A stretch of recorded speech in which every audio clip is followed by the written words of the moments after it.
Everybody's got something to hide except me and my monkey.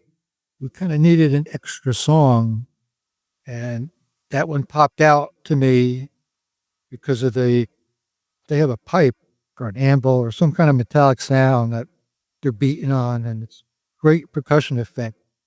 We thought, it would kind of work well.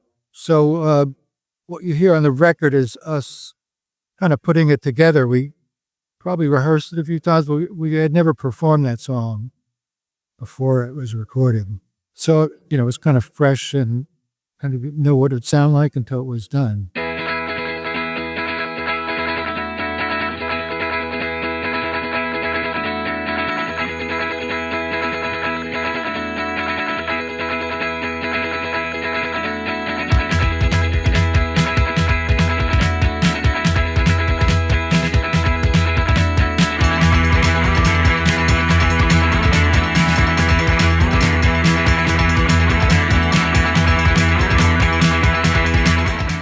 I think Glenn suggested playing it. I mean, he does the singing, so he's got to be comfortable singing a lot of these songs. So I think he brought that one to the band. And we were big Beatles fans. And it seemed like somewhat not like a real obvious tracks. I don't think there's any Beatles song that's really obscure to my knowledge, but that was probably one that wasn't at the top of everybody's list per se. So we thought it was a good choice.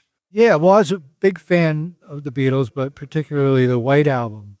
When I was growing up, I didn't really buy records. My two older brothers had huge record collection, so I didn't really need to buy anything. But I remember one Christmas when the record had just come out, having some Christmas money, and I asked my brother if he was going to buy the new Beatles record, and he said, it's kind of plain, and the last one wasn't that great. So he didn't want to buy it. So I thought, I love that cover. So I bought it and wound up just the fact that I didn't really have a huge record collection made it more important for me, at least. So, yeah.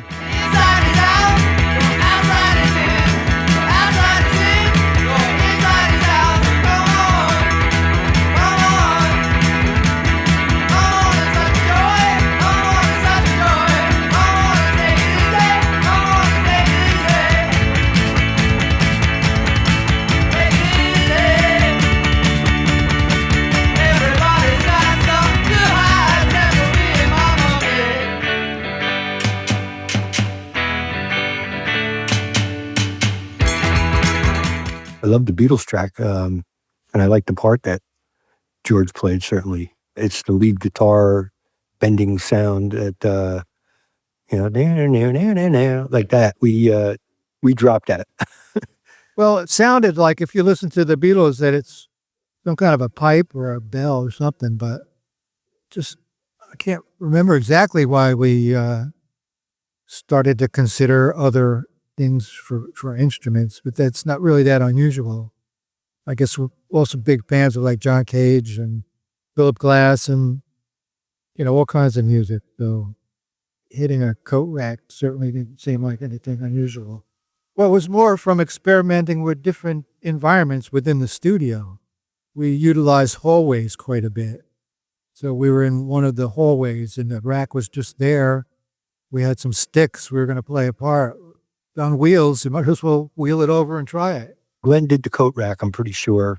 And I said we'd find throughout the recording, we ended up using the main studio very little when we started doing overdubs. They had all these little cubby holes and hallways, and that might not have even been part of the studio per se. And we'd go out and find, that had these really hard surfaces that high ceilings that had like great natural reverb, and we did a lot of the percussion parts in those areas. So I think the coat rack was one of them. We just went out into a hallway and there was a coat rack, and I said, okay, let's use the coat rack.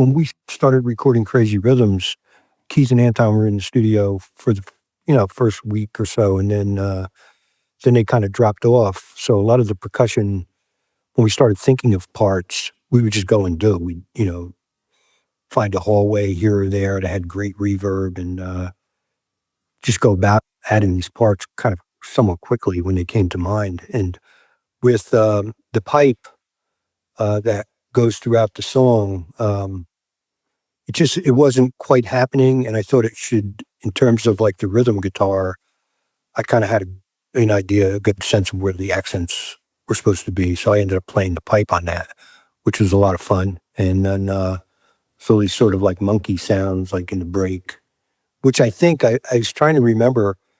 I think we went into their sound effects library and might have found some monkey sounds. We kind of certainly simulated them, the sound of monkeys.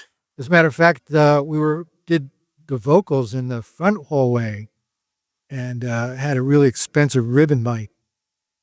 And I think might have been doing some percussion there as well, but right in the middle of it, firemen came storming into the building. They knocked over the mic, scattered the percussion all around.